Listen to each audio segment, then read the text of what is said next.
হঠাৎ এক ঝড় জলের রাতে রণজিতের অ্যাটাক হলো। Massive attack. প্রপার ট্রিটমেন্ট করার কোনো রকম সুযোগ না দিয়েই পৃথিবী ছেড়ে চলে গেল। মাত্র 43 বছর বয়সে।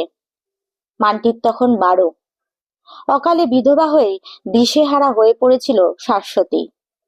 বাঁচার অবলম্বন বলতে মেয়ে মানটি আর একটা সরকারি চাকরি, যে চাকরি করা নিয়ে রণজিতের আপত্তির শেষ ছিল না। বারবার বলতো, আমি থাকতে তোমার চাকরি করার কি খুব প্রয়োজন? তুমি ঘর সংসার সামলাও। সোমপ্রভা মুখে কিছু না বললেও মনে মনে রণজিৎকেই সমর্থন করতেন।